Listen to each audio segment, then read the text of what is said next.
optical fibers, in quantums and plasma, in some other places, these equations does appear. It's sort of universal equations, if you want. And again, this is slightly more complicated than the KdV. So the previous one was a real function. Now this is complex function. So you have to go from here to the real problems, doing some more steps. And again, it's important to have some nonlinear terms, this u square. And it's important the sign in front of it. If it's the right sign, you do obtain something like here, like elevation and depression solitary waves, which travel at a constant speed, unchanged form, and you can follow them again for long, forever, for long. They're called elevation depression because in the middle, if you look, it's higher than the mean level, the first one, and the second one is lower, the midpoint. So while we don't find solitary waves around C naught, we may hope to find solitary waves around C mean. And indeed we do. So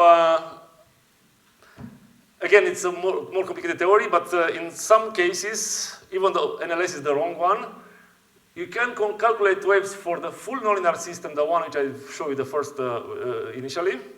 So for that system, numerically, again, using some cunning numerical methods and boundary integral Cauchy formula and so on, you can find waves like that, which have a big depression in this case, or elevation on the second one, and they travel unchanged. So that's my definition of solitary waves. Some things which travel unchanged for long distances without changing form, with a constant speed. So you can follow this one. You can change the speed so that this depression goes bigger or smaller and so on. And again, this is two-dimensional problem. So this is, again, if you have an axis getting out of this wall, it will be a constant. So it's not decaying on this direction. So you can study properly these fully nonlinear solitary waves. You can think of them, okay, so there's another problem in mathematics. So you find these solutions, whatever type of waves you want, periodic or solitary waves. The question is, can you actually see them? So, which means that are they actually stable? So if you perturb them a little bit, are they still around or just disappear? And to answer these questions with Philippe Guyen from Delaware, we look at the full problems and we put a pressure, we remove the pressure and they just let it go in time. And you see this structure, the big depression waves moving right, and then because our domain is periodic, is coming back. So you can see it for a long time, which suggests that it's stable. So we obtain a stable solitary waves, flexible gravity if you want, or wave under ice. So, well, good. Now should go back to our initial question. So how about three-dimensional ones? So this is localized in one dimension, but it's not in the other one.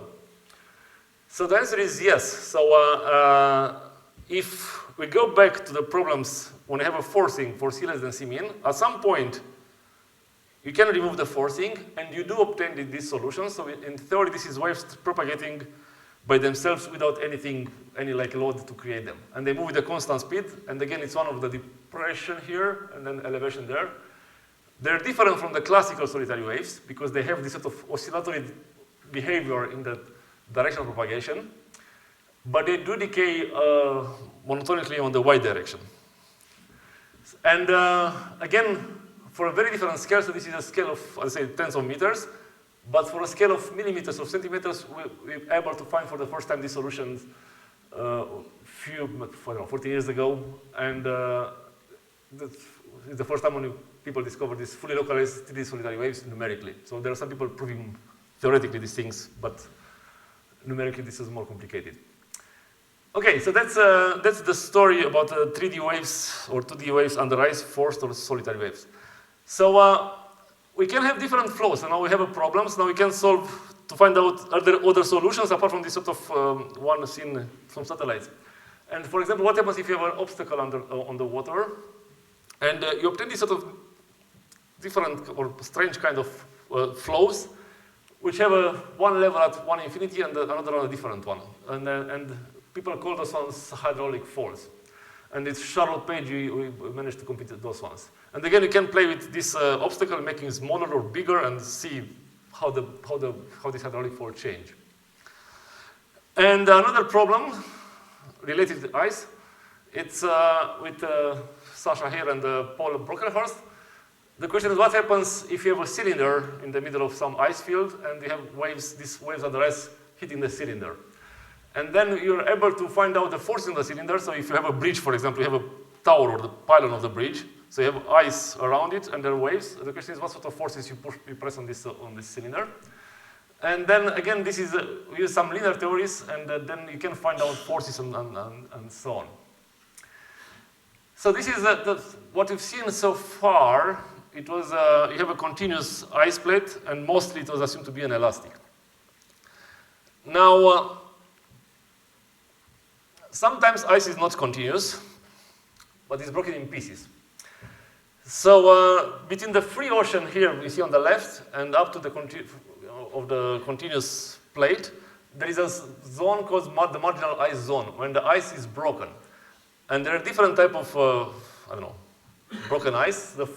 For example, grease ice, and it's like a mushy layer or something, and then you see waves like, you know, in some viscous liquid. You can have these sort of pancakes, which are very small ones compared with the wavelength.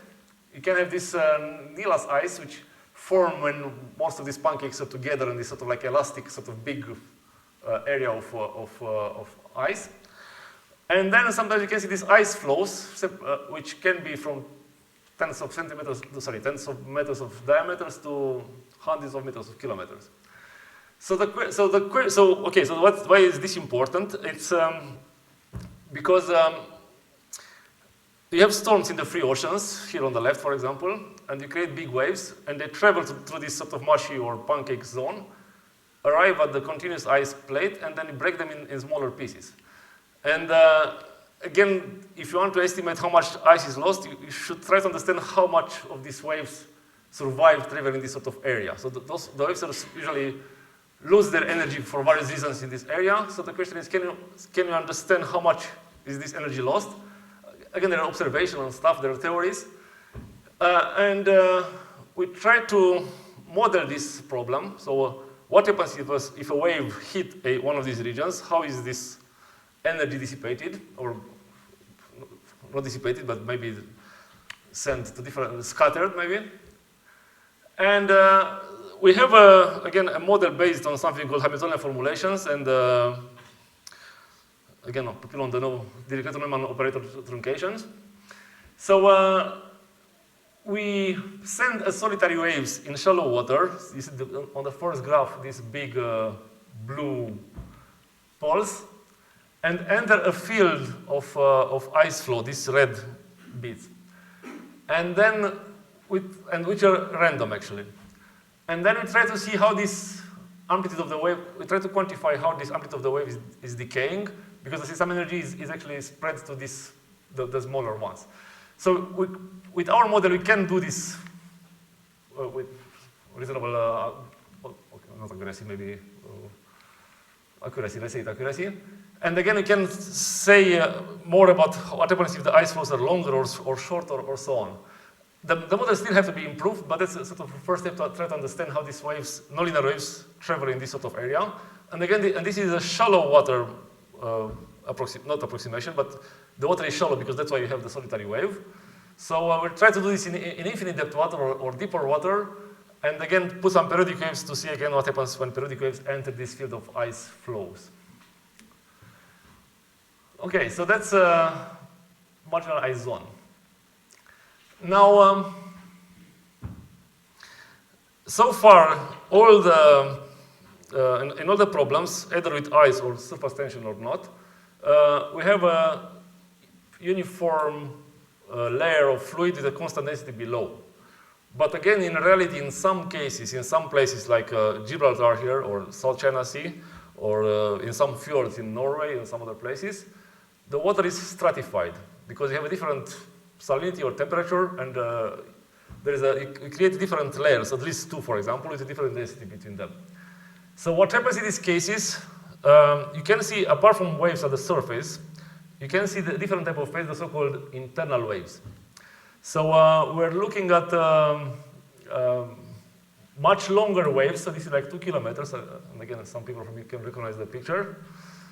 And So usually for the top water, for the surface waves, the wavelength is, I don't know, tens of meters, hundreds of meters. This is like 2 kilometers, and again, the amplitude of the wave is quite big, like hundreds of meters.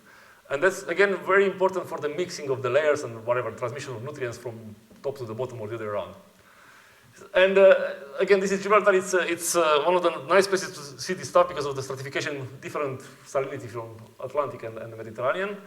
And on the right of the figure, you see these sort of waves going to the right. Actually, you don't see internal waves. You see manifestation of internal waves on the surface. And a slightly different phenomenon, apart from this sort of generation or propagation of solitary waves, it's the so-called dead water phenomenon. So Nansen, I think, was the first one to observe it when he had a ship called Fram, and he entered the calm water, but for some reason it was much more difficult than expected to actually progress through this water. And the question is, why? And the answer is maybe because of the stratification, which you cannot see. So you see a nice calm water, but you see these big waves actually happening below. And which your ship, when you produce them, you spend energy, so you have to push whatever, more energy on the ship to advance as fast as you want. So, okay, this is internal waves. So you do have internal waves. You do have, this is in nothing on, I mean, I assume just pure water waves. You can have internal waves at a different scale again. And with Hugh here, we calculated some of those waves. When you have surface tension on the top or on bottom, on the top in the interfacial layer. So in this case, again, in this case, you see almost nothing on the surface. So you see this, okay, there's a line around 1, which has a small hump, which is probably quite small to see. And there is a line around 0, and they see a much bigger and much wider hump. And again, you can try to model this one with some sort of Korteweg-de Vries equations as before. So you have to do some different sort of scaling or parameters, but you can obtain some sort of modified KdV to model these waves. And these waves, again, compared to the surface one, are more fun. They look sometimes as a tabletop wave, and they can change the polarity. Sometimes you have, in this case, you have depression internal wave. Sometimes you have elevation. Sometimes you have some decaying oscillation. So it depends on which sort of part of the parameter space you are. And again, this is solutions for the full nonlinear problem, numerical solution for full nonlinear problem. I didn't show you the equations. The equation is twice as bad as the previous one you've seen, because in each layer of the fluid, you have to find out different velocity potential. And also you have, in this case, 2 different unknown surfaces to worry about, the interface and the free surface. So the problem is not trivial. And coming back to our problems, if you have ice on top, again, you may have stratification. And again, people looking at these waves, they've seen that the ice cover doesn't go as expected, and it's a much longer wavelength than they should expect, and they say there should be clearly an internal wave somewhere below the ice. So in this case, with some other coworkers, with Jean Wang and Jean-Marc here and Paul Milewski, we look for these sort of problems. When you have an elastic plate on top, you have an interface, and you find out all sorts of solitary waves in phase, like both of them depression or out of phase, and again, with or without oscillation on them. So that was, again, theory and computations. But more fun, last year, we actually have done some experiments. So again, it's not really well understood how is the internal waves affecting the ice on top or the other way around. How the ice is affecting the internal waves. And if you want to do this in the field, it's not easy because you rely on various satellites to measure these things, and it's not easy to see the internal waves from the satellites, for example, in these areas. And it's like clouds and so on. So one way of trying to solve these problems is to look at the ice in a lab. And in Hamburg, they have a nice HSVA laboratory when you can freeze things. And we had this particular device, and we created the stratification overnight, which is not a trivial thing to do, as they discovered. So the top layer is like 50 centimeters, the bottom layer is, I don't know, 40 centimeters, and then you release this gate, and you create an internal solitary wave, which move, and then it depends on what you want to study. So we studied 3 different problems, I say. One when the ice was everywhere, and we try to see if you can find the signature of the wave on the continuous ice sheet, which is not easy because the ice, well, it should be like 0.0 something millimeters, so it's not very easy to see. And then it was grease ice, and then sometimes it is this sort of ice which is partially covered. So,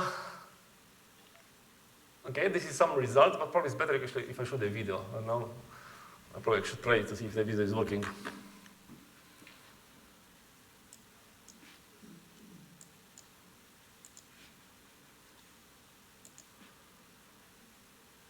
So again, in this, you see the top. When the ice starts, you see that a bigger thick part is the ice. On the other side is no ice. And you see also the interface. So you put some sort of small particles there. And then you'll see a wave coming from this side on the interface, which is pushing the top, the ice on top, which is like an ice flow, if you want. And somebody will come back if this is not stopping.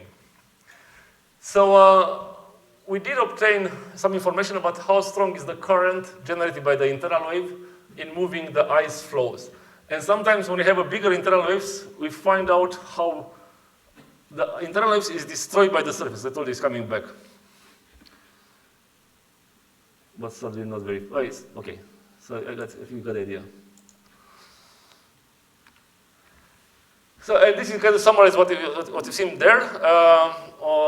On the left, it's this different times when the internal wave push the level ice. On the right-hand side, it's again some other things. But the point is you can find out the speed generated by the internal wave or the current generated by internal waves in pushing this flow on the top. This is pretty fun. I should do the experiment. So that's sort of what it was about ice. Now, solitary waves. So you've seen solitary waves on ice or without ice or with surface tension or internal waves. Now, in some other places you can find this sort of single hump of fluid going around. And this is in something called ferrofluid. So ferrofluid, so again, this is slightly disjoint from what we've seen so far. So the ferrofluid is this sort of liquid which has some nanomagnetic particles, and then you can use magnets to do whatever you want with it, so to conduct it. It was discovered by NASA because they wanted to look at sort of liquid fuel in the rocket, which was abundant since, but has many other applications those days, like ink printing and this sort of tracer of blood flow and so on.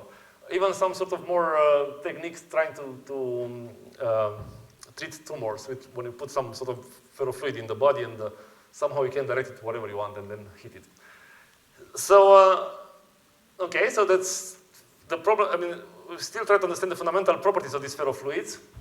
So in some particular configuration, you can show that there are some, theoretically, that there are some solitary waves. Now, solitary waves are different from what we've seen before. Now it's like that. So it's an axisymmetric solitary wave. So people in Paris have done some experiments. That was actually motivation for us to study, for me and Mark Blight. And they created this column of ferrofluid around a copper when they send an electric current, which creates a magnetic field. And then it came to mathematically that you can obtain a solitary waves around. So they've done it experimentally, but there is no computation of the full nonlinear system. So that's what we've done in the last 4 or 5 years, and even this year with a different method. So they look like that. So again, you have this elevation solitary wave, so it's like a hump or depressional like here. The black one is the rod, and you can again various depths or properties of the fluid if you want. And you can collide them. So now if you cut them in the middle, you can collide them. So so a property of the solitons is that they go through each other and they don't change the form. And if you go A, B, C, D here, it's the same. So one, the short one catches the tallest one, and they swap. So in the F is as in A, the same sort of amplitude, but now the order is different. So because one of them overtook the other one. And again, we have to use some sort of numerical techniques to obtain these things. So just to summarize, so we've seen in this talk waves in 2D, 3D under ice, and not only, generated by moving loads. Solitary waves again in 2D and 3D, and with surface tension, with ice, without any of them. And we look at different flows under ice, like these hydraulic flows.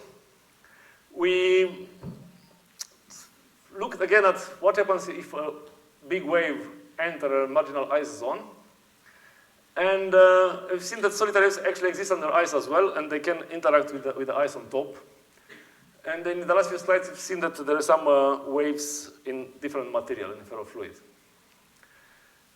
So there's a lot of research planned with one of our PhD, Adam Yorstone, looking at some elastic cells in uniform flows. How do they form, if they're stable or not? With Zhan Wang from China, we're looking at this sort of internal Kelvin wake, so waves generated by some objects when you have a stratification. Again, attenuation of waves in marginalized zone using some multilinear models. Ferrofluids, more investigation. Experiments in moving loads on ice, which is pretty cool to do. And with some collaborators, parallel linkage jets in electric field. And I should probably list some collaborators. Jean-Marc is in the audience here as my postdoc supervisor. Frederidias, PhD advisor in Nice, and the late Viorel Radu in Timișoara. And some people from the audience here, like Philippe Guyenne, Mark Wright, and so on, and Paul Milewski, and yeah, most of the people from the mass department, which I should thanks for all the support. And also the postdocs, Olga, Jean, and Hugh, and PhD, Charlotte, Neil, Paul, Adam. And thank you.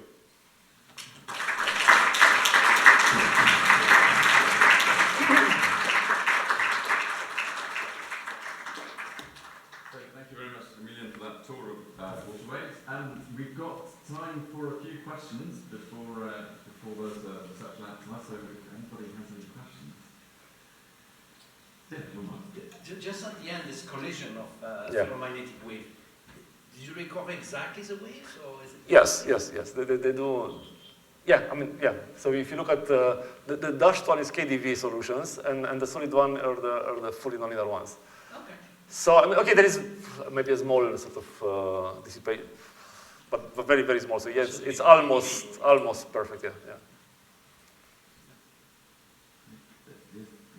So your solutions for waves, internal and surface waves under ice, could that also be applied to things like oil slicks, where you have something else? You may have some viscosity to worry about also. Okay, so yes. You need to change a little bit the model, because in our case it was mostly potential flows. So if you have viscous oil, I think you have to worry about the viscosity of this layer. So yeah, so there have to be some modification of numerical things.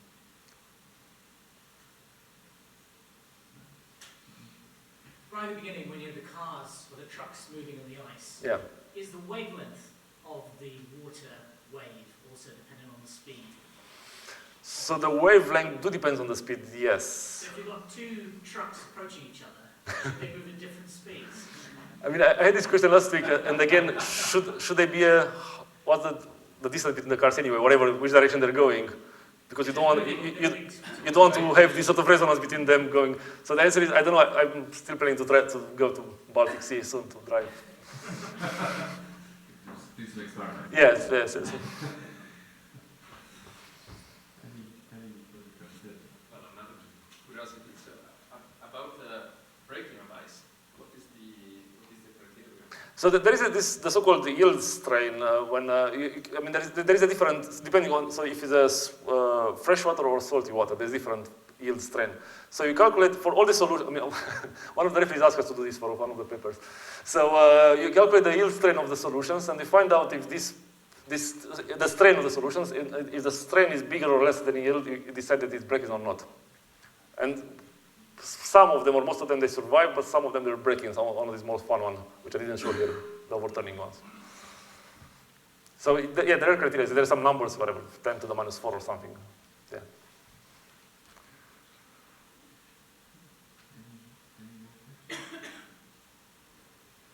Well, in that case, well, thank you, Emilian, very much again, and then you come join us outside the recruitment